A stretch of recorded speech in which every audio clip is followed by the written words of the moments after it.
네, 헌법재판소가 한덕수 대통령 권한대행의 재판관 후보자 지명 효력을 정지하면서 후임 지명은 사실상 차기 대통령 몫이 됐습니다. 전국 상황 두 분과 짚어봅니다. 장해찬 국민의힘 전 최고위원, 박성민 민주당 전 최고위원과 함께합니다. 어서 오세요. 일단 헌법재판소가 한덕수 대행의 재판관 후보자 지명한 지 8일 만에 효력정지 결정을 내렸는데 두 분 어떻게 보셨습니까? 먼저 박성민 전 최고. 일단 한덕수 권한대행이 좀 무리수와 월권을 행사했다라는 지적에 대해서 헌법의 이름으로 저는 단죄가 이뤄졌다라고 생각을 합니다. 일단 헌법재판소에서 분명하게 밝힌 것은 대통령의 권한을 대행하고 있는 총리가 대통령 몫에 이 헌법재판관을 지명할 권리가 있다라고 단정할 수 없다라는 점을 분명히 했고요.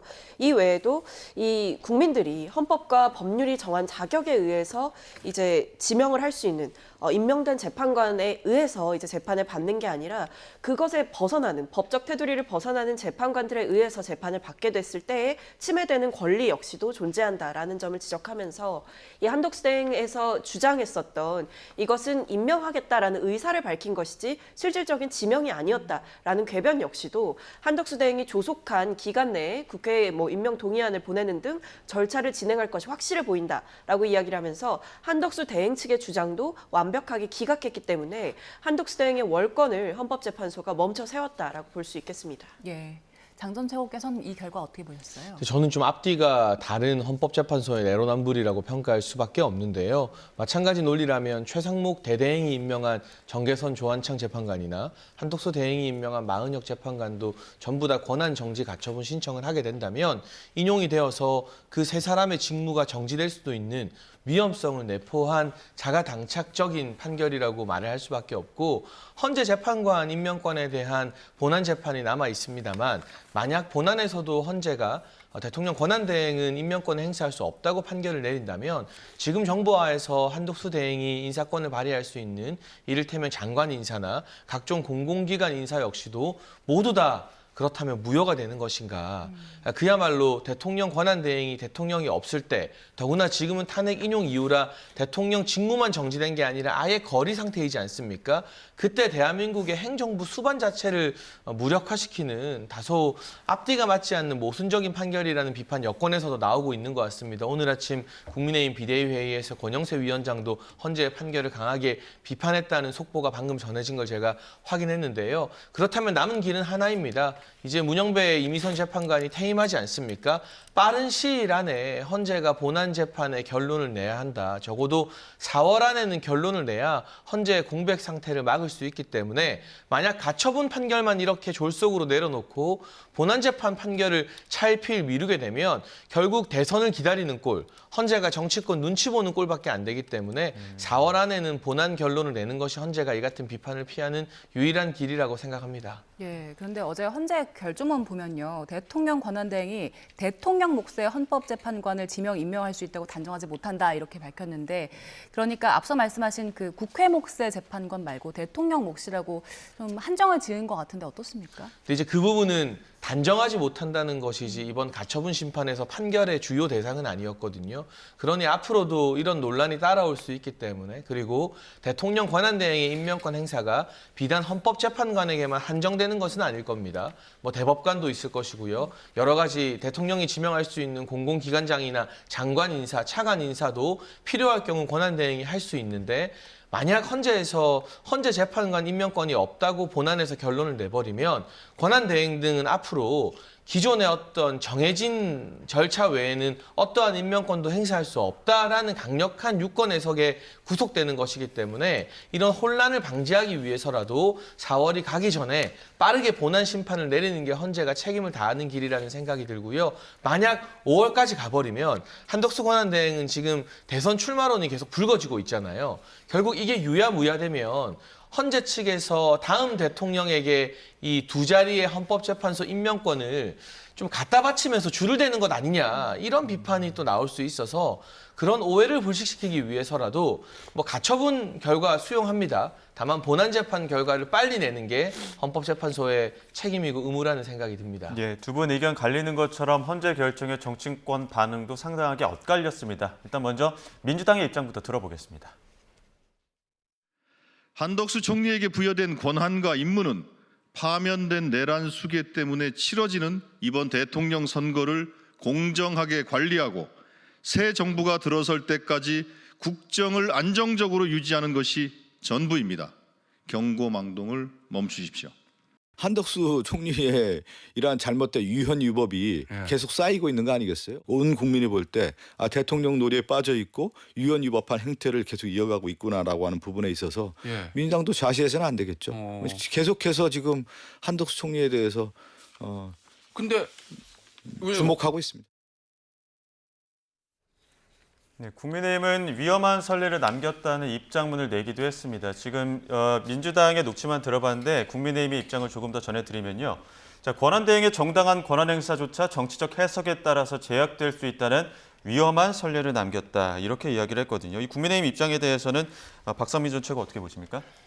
저는 오히려 위험한 선례를 남겼다라는 것은 헌법재판소를 향해서 할 말이 아니라 사실 한덕수 권한대행을 향해서 해야 될 말이라고 생각을 합니다. 지금 권한대행은 대통령이 아니지 않습니까? 대통령처럼 국민들에 의해서 선출이 되고 민주적인 정당성을 권한대행이 대통령만큼 갖는다라고 볼 수가 없고, 그렇기 때문에 권한대행이 할 수 있는 일의 범위 자체를 세세하게 법에 규정해 놓은 것은 아니지만 권한대행은 기본적으로 대통령과 구분되는 지위에 있기 때문에 그가 가지고 있는 민주적인 정당성의 차이도 분명히 있는 것이고 그에 따라서 행사할 수 있는 권한의 차이도 분명히 존재하는 것이다. 그렇기 때문에 권한대행의 임무는 대통령만큼의 권한을 행사하는 것이 아니라 대통령이 있었을 때 최소한으로 유지해야 하는 어떤 국가의 현상 유지, 이런 부분에 중점을 둬야 되는 것이지 대통령만큼의 권한을 행사하는 것은 명백하게 위헌적이고 위법적인 행태다라는 점을 저는 헌재가 이번 그 가처분 인용을 통해서 저는 보여줬다라고 생각을 하고요.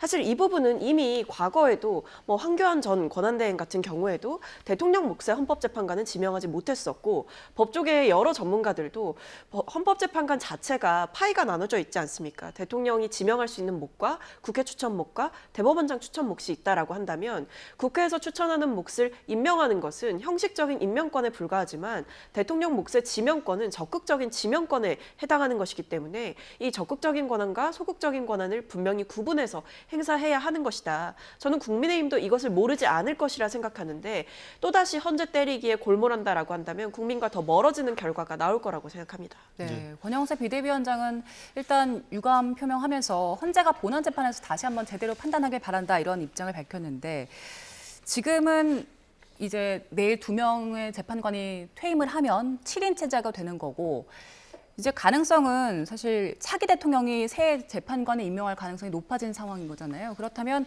누가 대통령이 되느냐, 그 대선 결과에 따라서 헌재 지형도 좀 바뀌겠네요. 그러니까 사실은 본안 재판 결과가 빨리 나오게 되면 한덕수 권한대행이 2명을 지명할 가능성도 남아 있습니다만 현재 구성이나 재판 성향으로 보면 차기 대선까지 그냥 차일피일이 본안 재판을 미룰 가능성도 있어 보이거든요. 지금 사실은 윤석열 전 대통령에 대한 탄핵 심판에서 8대0이 나온 마당에 재판관 성향을 보수다 진보다 구분하는 게 무슨 의미가 있나 하는 생각도 들지만, 일반적으로 봤을 때 3명이 진보 성향, 그리고 3명이 보수 성향, 김영두 재판관 1명 정도가 중도 성향으로 분류가 되는 것 같습니다. 여기에 이제 2자리가 남아 있는데, 만약 진보 성향의 재판관들이 연달아 임명되면 이 헌재 어떤 정치 성향이 왼쪽으로 기울게 되는 거고요. 반대의 경우에는 보수 성향으로 기울게 되겠죠. 근데 이게 왜 중요한가? 당장 다음 대통령에 대한 탄핵 심판이나 이런 걸 우리가 상상하기 어렵다 하더라도 우리 사회의 많은 논란들, 이를테면 보수 진보가 첨예하게 대립하는 차별금지법, 동성애자 차별을 법적으로 적극적으로 금지할 것인가 아닌가 하는 이런 민감한 사회 문제들을 최종적으로 판단 내리는 기관이 바로 헌법재판소이기 때문에 다음 대통령이 진보 성향의 재판관들을 2명 더 임명해서 이게 5대3으로 추가 기울게 되면 이를테면 차별금지법 같은 진보적 아젠다들이 헌재에서 통과될 가능성이 높아지는 것이고요. 반대로 보수 성향의 재판관 2명이 추가 임명되어서 좀 오른쪽으로 추가 기울게 되면 기존의 법체계나 우리 사회 관행에서 좀 일관되게 유지되어 왔던 기조들이 크게 바뀌지 않는 판결들이 헌재에서 나오게 되겠죠. 사실 헌재는 정치적인 판결보다는 이런 사회 문화와 직결된 여러 법안들에 대해서 위헌이나 권한 쟁의를 할 때 훨씬 더 많은 영향을 알게 모르게 끼치기 때문에 만에 하나 다음 대통령이 재판관을 임명하게 된다면 헌재의 균형이 어느 쪽으로든 좀 깨지는 구성이 됐다. 지금은 보수 셋, 진보 셋, 중도 하나로 유지되고 있기 때문에 그 두 명이 어느 자리로 가느냐에 따라서 우리 사회의 향방이나 전체적인 법 해석의 흐름도 큰 폭으로 바뀔 여지가 있다는 분석을 해드려야 할 것 같습니다. 네, 국민의힘 측에서 우려하는 부분은 만약에 정권이 넘어가게 된다면 입법, 사법, 행정 권력까지 모두 다 넘어가는 형국이 되는 거 아니냐 이런 부분을 좀 우려하는 것 같더라고요. 과도한 어떤 우려라고 생각을 하고요. 사실 지금 헌법재판관들의 성향을 기준으로 해서 어떤 재판의 결과를 예단하는 현상이 너무나 자주 반복이 되고 있는데 이것은 사법 질서에 대한 불신을 초래하는 행위라고 저는 생각을 합니다. 그래서 지금도 어떤 헌재의 결정에 대해서 위험한 선례를 남겼다라고 이야기를 하는 국민의힘의 입장이 오히려 사회의 불신을 초래하고 법치의 근간을 흔드는 일이다라는 말씀을 먼저 드려야겠고요.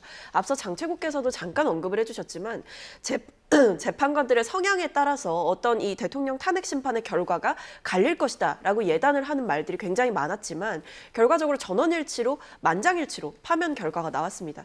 이번 가처분 신청도 마찬가지입니다. 전원일치로 판결을 내렸고요. 이 가처분 신청의 인용에 대해서 어떤 보충의 의견이나 별개의 의견이 없지 않았습니까?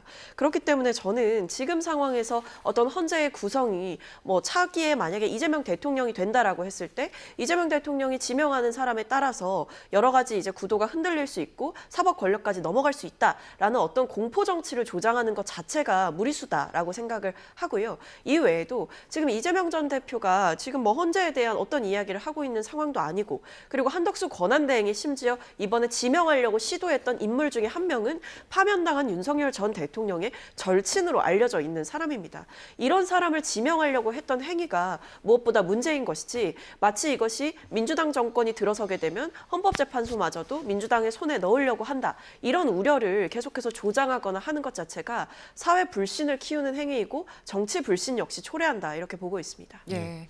본안 판단이 언제 나올지 그리고 어떤 결과가 나올지 좀 지켜봐야 될 것 같습니다. 자, 한덕수 대행의 행보도 좀 짚어볼게요. 어제 한덕수 대행이 울산 조선소에 방문을 했고요. 그 전날에는 광주 기아차 공장에 방문했거든요. 뭐 자동차 그리고 조선소 모두 관세 전쟁 속에서 한미의 협력 분야긴 한데 요즘 시기가 뭐 대선 국면이다 보니까 어떤 행보를 하든지 그 정치적인 해석이 따라붙는 것 같아요. 상징성이 있죠. 영남과 호남을 대표하는 산업단지를 방문한 것이기 때문에 물론 말씀해 주신 것처럼 자동차 산업과 조선 산업이 우리 한미 협력에서 핵심적인 분야인 것은 분명합니다. 그래서 총리나 대통령 권한대행으로서 저 방문한 사실 자체를 정치권에서 비판하기는 힘들다고 보고요. 다만 지금 국면에서 한덕수 총리가 아무것도 안 하면 왜 아무것도 안 한다고 뭐라 하고 뭘 다니면 왜 이렇게 다니냐고 뭐라 할 텐데 어쨌거나 뭐 대선 출마 여부와 무관하게 남은 2달 동안 트럼프 대통령과 통화한 국내 유일한 행정관료이지 않습니까? 그런 입장에서 각종 산업의 어려움을 듣고 조금이라도 관세 전쟁에서 우리가 피해를 덜 입도록 노력하는 것은 총리이자 권한대행으로서 마땅히 해야 할 행보라고 보여지고요. 다만 일정을 짜는 부분에 있어서 영남과 호남의 주요 산업단지를 연달아 방문하는데 한덕수 총리 개인은 모르겠지만 예. 그 총리실에도 정무직 공직자들이 꽤 있거든요. 예. 소위 말하는 어공들이 있습니다. 그러니까 기재부 관료가 아니라 정치권에서 파견을 나간 이 정치인 출신 참모들이 아무 생각 없이 저 일정을 짰겠느냐. 예. 저는 앞으로 약 2주에서 3주 정도면 국민의힘 경선이 끝나는데 그 2, 3주 동안 한덕수 권한대행의 지지율을 어느 정도로 끌어올리고 유지하느냐가 출마 여부를 가로짓는 변곡점이 될 거라고 보고 있기 때문에 제가 전망을 하자면 아마 민생을 위해서겠죠. 그렇지만 한덕수 권한대행의 현장 행보는 2, 3주 동안 굉장히 많이 잡힐 것 같다. 예. 총리실에만 있기보다는 왠지 민생을 챙기면서 전국을 두루두루 다닐 가능성이 좀 높지 않겠나 싶습니다. 그 통상 정책의 일환이라고는 하는데 이제 시장을 찾는다거나 소상공인을 격려한다거나 이런 것들이 이제 대권 행보에 비슷한 행보 아니냐 이런 좀 이야기들이 나오는 것 같더라고요. 그러니까 사실 이게 논란이 되는 이유는요. 한덕수 대행이 명확하게 입장을 밝히지 않았기 때문입니다. 저는 이 일정들이 만약에 한덕수 대행이 공개적으로 저 대선 출마하지 않습니다. 라고 이 한마디만 있으면 이 일정들이 논란이 될 리가 없어요. 오히려 말씀해 주신 대로 민생을 살피겠다는데 그 일정을 가지고 누가 뭐라고 하겠습니까? 근데 문제는 지금 상황에서 권한대행의 차출론 혹은 무소속 출마론이 이렇게 계속해서 정치권 안에서 나오고 있는 상황인데 이것을 알면서도 한덕수 권한대행이 명확하게 본인의 입장을 밝히지 않고 있기 때문에 오해가 쌓이고 있는 형국이고요.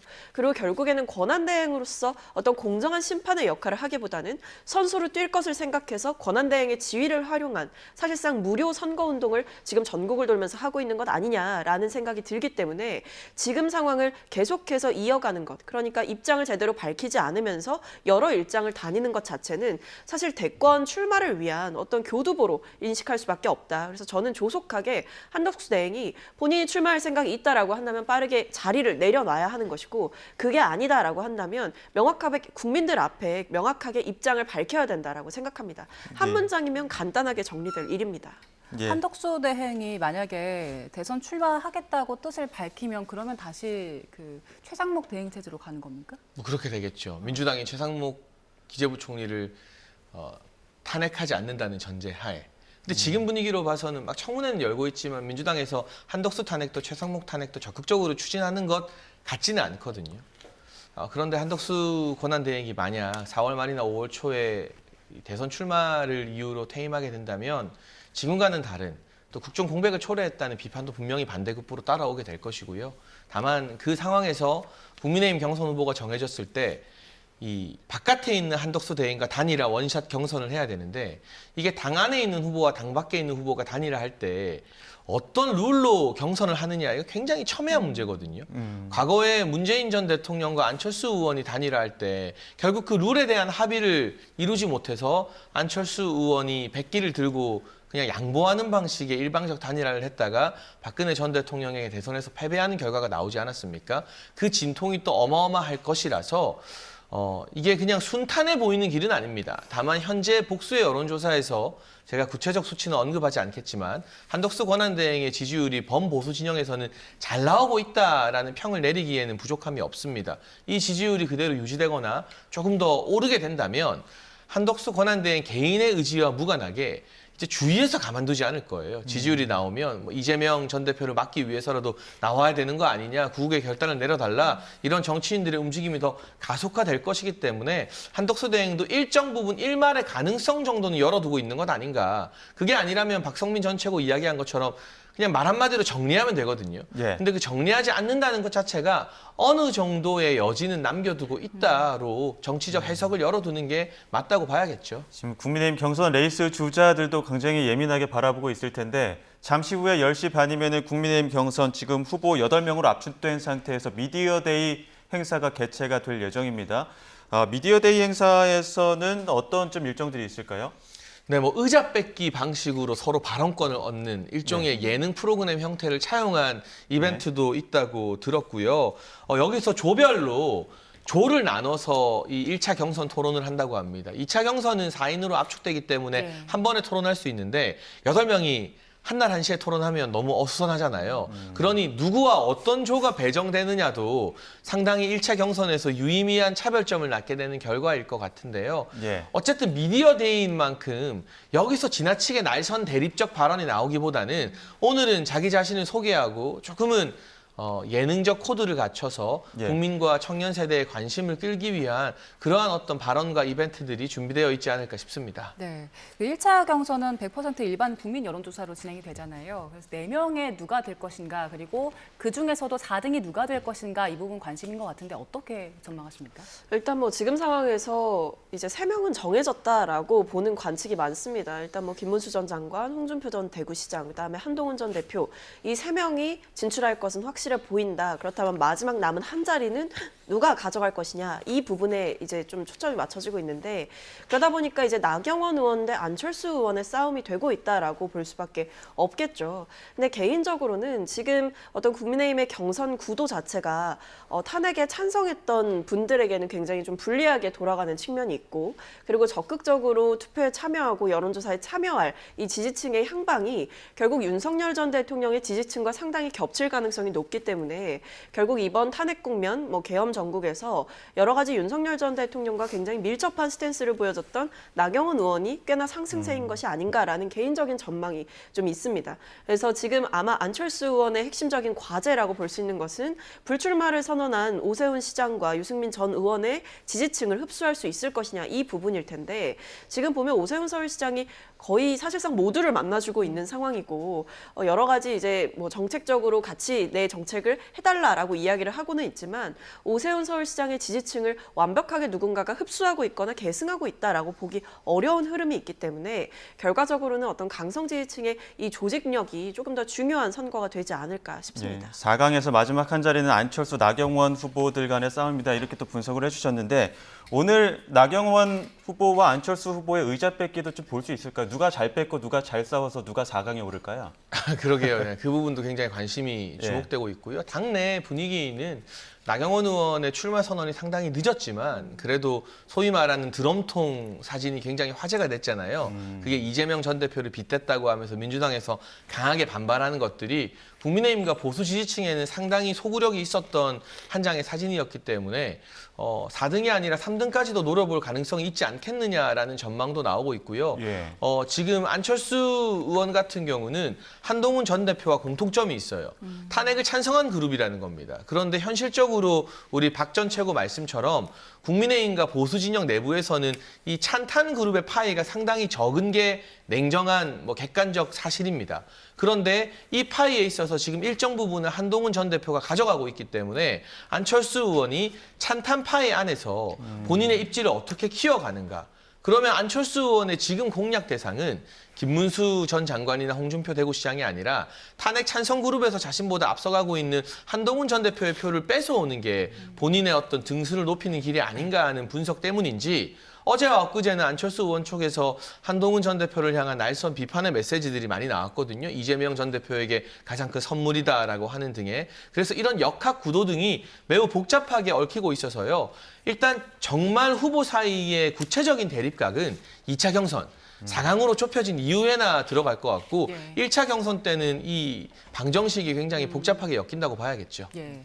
그 오세훈 서울시장이 어제 그리고 그제 이틀 연달아 주자들을 만났는데 주요 주자 중에서 한동훈 전 대표만 안 만났더라고요. 이게 이유가 있을까요? 개인적인 불편함이 반영돼 있을 거라고 생각을 합니다. 일부 언론 보도에서 보면 한동훈 전 대표가 당을 이끌 때 오세훈 서울시장이 2차례 연락했는데 답신을 받지 못했다. 이로 인해서 오 시장이 불쾌했다라는 게 제 해석이 아니라 일부 기사에 드러나 있는 부분이거든요.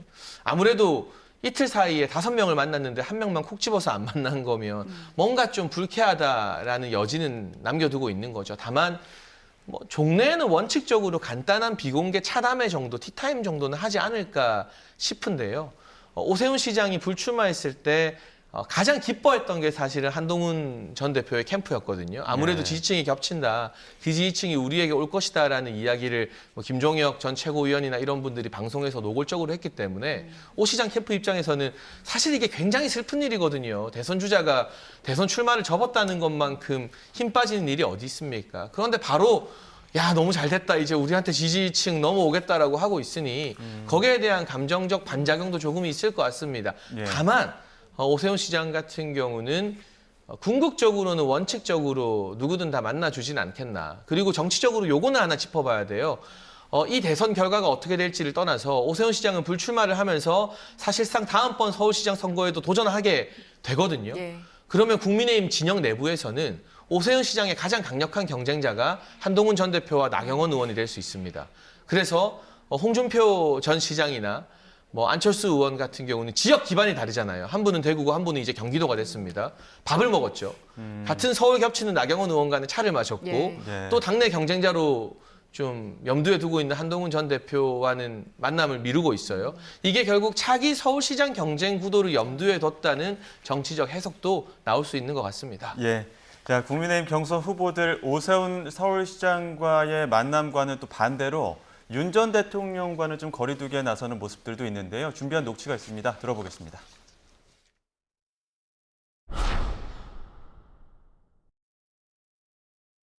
우리 이제 윤석열 전 대통령을 잊읍시다. 윤석열 전 대통령을 집으로 보내드리고 이재명을 정치권에서 퇴출시킵시다. 경선 과정에서 이렇게 대통령을 자꾸 이렇게 경선 한복판으로 끌어들이는 것은 저는 적절하지 않다고 생각을 합니다. 대통령의 마음을 파는 모습도 안 좋고 또 대통령을 또 자꾸 언급하는 것도 좋지 않다고 생각을 합니다. 안타깝게도 저를 제외한 다수 후보들이 그 윤심이라는 것을 얘기하고 윤심팔이를 하고 있는 것 같아요.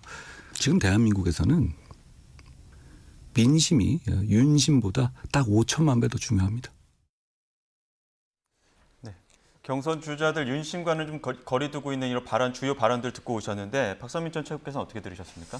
뭐 사실 이제 와서 결별을 이야기한다라고 해도 어떤 비상계엄 이후에 보여줬던 이 국민의힘의 스탠스 자체가 윤석열 전 대통령과 일심동체의 모습을 보여주어 왔기 때문에 저는 이제 와서 이러는 것은 좀 늦었다라고 생각을 합니다. 그리고 뭐 나경원 의원께서도 방금 이제 보신 영상에서는 대통령을 자꾸 언급하는 게 좋지 않다라고 이야기를 하셨지만 사실 나경원 의원이야말로 이 윤석열 전 대통령이 파면되고 나서 직접 찾아가서 이제 만나게 되는 일도 있었잖아요. 그러니까 윤석열 전 대통령 측에서 요청을 해서 뭐 1시간가량 차를 마셨고 그 뒤에 이제 어떤 출마를 결심을 해서 발표를 하는 일이 있었던 만큼 이제 와서 갑자기 그동안에는 윤석열 전 대통령을 통해서 정치적인 후광 효과를 누리려고 하다가 이제 와서는 중도 확장성이 대선 국면에서 중요해지니 이제 와서 절연을 하겠다라고 하는 것은 저는 속이 너무 뻔히 보이는 노림수다라는 생각이 들고요. 그리고 사실 당 차원에서 먼저 제대로 정리를 못하고 있는 것도 현실입니다. 예를 들면 윤석열 전 대통령에 대한 즉각적인 출당 조치라든지 제명 조치 이런 게 아직까지도 이루어지지 않았다라는 점을 고려해 본다라고 한다면 아무리 주자들이 이제 와서 윤석열 전 대통령과 거리두기를 외쳐도 현실적으로 당에서 정리를 못하고 있는 이 현실도 냉정하게 봐야 된다라고 생각합니다. 예, 장 전 최고께서는 지금 그 국힘 주자들이 하고 있는 이야기들, 거리두기 하는 발언들에 대해서 어떤 입장이세요? 뭐 지금 이제 이른바 탄핵 반대파라 할지라도 뭐 윤심이 나한테 있다, 윤석열 전 대통령이 영향을 끼칠 것이다 이런 이야기를 대놓고 하기에는 당연히 어려운 측면이 있겠죠. 다만 어느 정도 거리두기를 하느냐, 이게 경선에 있어서 각자의 경쟁력으로 승부를 해야지 윤석열 전 대통령이나 다른 인물의 지지 여부가 중요한 것은 아니다는 발언과 적극적으로 뭐 선을 긋자, 절연하자, 뭐 탈당시키자 이런 발언의 결은 다르거든요. 톤이 조금씩 다 다른 것 같아요. 네, 그래서 얼마 전까지 탄핵 반대로 강력하게 결집했던 당원들이나 보수층의 어떤 정서를 고려해 보면 또 이게 어느 정도 거리두기는 용인 가능하지만 뭐 탈당을 하라거나 제명을 시키라거나 뭐 이렇게 노골적인 선긋기를 하는 주자들은 정치적으로 과연 적어도 경선에서는 득표가 될까 좀 지켜봐야 되는 부분이고요. 윤석열 전 대통령도 일각의 전망과는 다르게 탄핵 인용 이후에 별도의 정치적 메시지는 거의 안 내고 있잖아요. 다만 매주 월요일마다 형사재판이 있습니다. 형사재판에서 윤석열 전 대통령의 발언이 적어도 월요일, 화요일의 메인 뉴스는 가득 채워버립니다. 그러니까 옳고 그름이나 호불호를 떠나서 윤석열 전 대통령의 발언이나 존재감이 국민의힘 경선이나 앞으로 대선에 끼치는 영향력이 있다는 것은 부정할 수가 없어요. 그러면 긍정적인 부분을 어떻게 받아들이고 부정적인 부분이 있다면 이걸 좀 구분해서 좀 취사 선택할 좀 지혜가 국민의힘의 경선 후보들에게는 필요한 것 아닌가. 그리고 아마 경선이 막바지로 가게 되면 저는 4강보다는 만약 최종 결선 형태의 경선이 이루어지게 되거나 또는 경선 후보가 선출되고 한덕수 권한대행이 출마해서 원샷 단일화 판이 벌어지게 되면 그 결정적 순간에는 윤석열 전 대통령의 어떤 지지 여부 메시지가 나올 가능성이 있다. 그럼 그게 적어도 보수 지역 내부에서는 굉장히 큰 파급력을 가질 것이 분명하기 때문에 적절한 거리두기는 본선을 염두에 둔 후보들의 전략으로 인지할 수 있지만 약간 척을 지는 듯이 절연하고 손절하는 것은 나중에 또 그런 발언을 했던 후보들에게 부메랑으로 돌아올 수 있어요. 제가 그냥 가늠하기로 적어도 보수 진영 내부에서는 윤석열 전 대통령의 지지 의사라던가 정치적 메시지가 여전히 50% 이상의 영향력을 가지고 표를 움직일 것이기 때문에 그 부분에 대한 후보들의 고민이 좀 더 깊어지고 신중해져야 한다고 봅니다. 지금 국민의힘 내에서는 절대 강자가 없는 그런 판세다 보니까 현역 의원들 사이에서도 어느 쪽을 지지해야 되느냐, 어느 쪽에 좀 줄을 서야 되느냐 이런 수싸움이 굉장히 좀 치열하다고 합니다. 그런 와중에 한동훈 후보를 지지하는 의원들이 조금 가장 많다 이런 좀 분석들도 나오는데 이건 좀 의외인 것 같아요. 어떻게 좀 분석하십니까? 아무래도 직전 대표였고 총선 공천권을 가진 비대위원장이었기 때문에 따르는 의원들이 많은 거 저는 어찌 보면 당연하다 보고요. 다만 대다수가 초선이거나 비례대표 위주이기 때문에 이게 중진이나 재선 의원 위주의 다른 캠프와 비교했을 때 의원들의 숫자가 많은 것은 장점이지만 그만큼의 조직력이 가동될 수 있겠느냐 한번 눈여겨봐야 될 부분이고 어쨌거나 가장 중요한 지표는 여론조사 아니겠습니까? 특히 이번 1차 경선이든 2차 경선이든 민심 여론조사에 있어서도 역선택 방지 조항이 적용되기 때문에 국민의힘 지지층과 무당층이 누구를 선호하느냐 그 여론조사로 봐야 되고요. 저도 전당대회라는 전국 선거를 치러본 경험이 있지만 날이 갈수록 국회의원이나 당협위원장들의 조직력이 크게 의미가 없어요. 요즘 세상의 당원들이 소위 말해서 국회의원이 이 사람 찍으세요 한다고 절대 그 사람 안 찍습니다. 예전에는 막 문자를 돌리고 누구 찍으라고 하면 다 찍고 하는 분위기가 일부 있었습니다만 예. 지금은 투표장에 가지도 않고 그냥 모바일로 투표하는 시대거든요. 그래서 뭐 의원들이 얼마나 붙었느냐 보다는 여론조사 지표상으로 누가 우위를 나타내느냐가 좀 더 중요한 분석이 돼야 될 것 같습니다. 그 현역 의원들이 조금씩 이제 상황을 보면서 누구를 지지할지 좀 고민을 하고 있다라는 얘기를 해봤는데 한덕수 대행 출마를 지지하는 의원들 그 현역에서는 뭐 10명이 넘는다 이런 이야기가 나왔었잖아요. 그런데 그 의원들은 그럼 어디로 가 있는 걸까요? 관망하고 있는 거겠죠. 그러니까 뭐 지금 여러 캠프에서 아마 러브콜이 곳곳에 갈 겁니다. 의원들이 중복적으로 요청을 받을 거고요. 근데 명확하게 이제 이름을 올리지 않겠다라고 하고 있는 분들은 사실은 이제 될 사람에게 걸고 싶다라는 생각이 가장 클 겁니다. 그렇다고 한다면 지금 한덕수 대행이 뭐 국민의힘 내부 경선에는 출마하지 않는 방향으로 이제 확정이 되었지만 그럼에도 여전히 살아있는 카드는 결국 무소속 출마를 통한 범보수 단일화 이 카드가 살아있는 거거든요. 그렇다고 한다면 한덕수 대행이 유력하다라고 보는 내부 의원들 입장에서는 그리고 한덕수 대행의 출마를 촉구한다라고 하면서 연판장까지 돌렸던 의원들 입장에서는 굳이 경선 과정에서 다른 의원의 캠프에 갈 혹은 다른 주자의 캠프에 갈 명분과 동력이 떨어지는 상황인 것이고 결국 저는 이렇게 뭐 어떤 의원들마다 지금 국민의힘 내부 경선에 출마한 의원들마다 이 캠프에 참여한 의원들의 수가 현저히 적어 보이는 이유는 결국에는 한덕수 대행의 출마를 기다리면서 경선을 관망하고 있는 그 관망층이 굉장히 높기 때문에 꽤 많은 비율로 차지를 하고 있기 때문이라고 생각을 해서 지금 의도적으로 저는 이름을 안 올리는 분들도 꽤 많을 것이다라고 보입니다. 민주당은 그럼 민주당 경선 이야기 해볼 텐데 국민의힘 한덕수 대행에 대해서는 좀 건재하는 목소리가 많은 것 같더라고요. 견제라기보다는 이 권한대행 자체가 지금 상황에서 어떤 국가의 안정을 도모해야 하는 책임과 공정한 선거 관리를 해야 되는 책무가 있음에도 불구하고 본인의 어떤 이익, 그러니까 정치적인 야욕을 드러내면서 어떤 출마를 여전히 이제 선긋기를 안 하고 있는 모습 자체가 문제다라는 점을 지적할 수밖에 없는 것이고요. 그리고 후보의 경쟁력을 따지기 이전에 한덕수 권한대행이 가지고 있는 후보로서 과연 자격을 가질 수 있는 적합성이 있느냐라고 봤을 때 없다라고 보는 겁니다. 그러니까 민주당 입장에서는 후한무치하다라고 비판을 할 수밖에 없는 것이고 왜냐하면 한덕수 대행이 이 내란 사태에 대해서 사실상 방조했거나 공범이 아니냐라는 비판을 받고 있고 어떤 알박기 인사를 하려고 했던 이런 여러 시도들이 있었던 만큼 한덕수 권한대행이 대권의 꿈을 꾸는 것은 파면당한 이 윤석열 전 대통령의 2인자로서 역할을 했음에도 불구하고 그런 꿈을 꾼다라는 것 자체가 국민을 무시하는 처사다 이렇게 보는 것이죠. 네, 그런데 지금 민주당 쪽에서 이제 한덕수 대행에 대한 재탄핵 추진하지 않는 것 두고 이거 출마 명분 주는 것 아니냐 이런 분석도 나오고 있잖아요. 그렇죠. 만약 민주당이 한덕수 권한대행에 대한 재탄핵을 추진한다면 출마하라고 등 떠미는 격이 되기 때문에 사실상 한덕수 대망론에 날개를 달아줄 수 있다라는 점을 의식한 것 같습니다. 그래서 제 전망이지만 많은 정치권 전문가들이 민주당이 한덕수 권한대행에 대한 재탄핵은 추진하지 않을 것이라고 보고 있고요. 결국 헌재 이번 이 헌법재판관 임명과 관련된 가처분 판결 등등이 일종의 정치적 명분이 되고 있는 건 아닌가. 그리고 종래에는 정치 지도자는 자신의 권력 의지가 가장 중요하기 때문에 누군가 등을 떠밀고 추대하는 것이 아니라 국민들 앞에 제가 권력을 잡고 대한민국을 바꾸겠습니다라고 스스로 말을 해야만 하는 타이밍이 올 겁니다. 저는 그게 4월 말이라고 보고 있는데요. 예. 국민의힘 경선 끝나고 나면 사실 늦어요.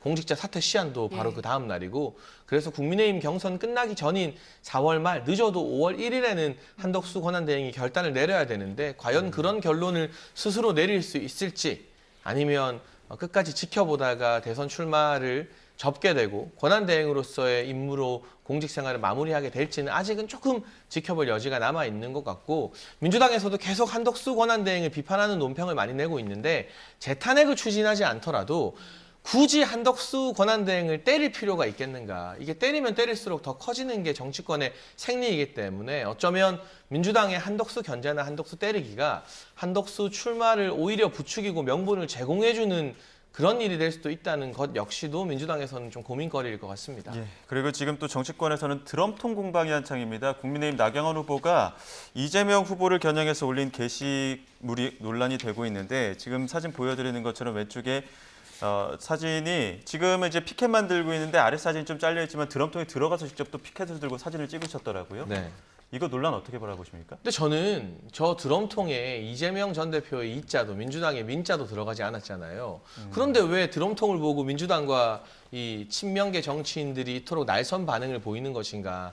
사실 드럼통 하면 이재명 전 대표가 떠오른다는 거 본인들도 인정한 게 아닌가 하는 생각이 들었고요. 이게 나경원 의원이 발굴해낸 게 아니라 온라인상에서 몇 년 전부터 있어 왔던 일종의 밈입니다. 요즘 젊은 네티즌들이 정치인들 비판할 때 각종 유머 코드라던가 비유를 해가면서 밈을 많이 만들잖아요.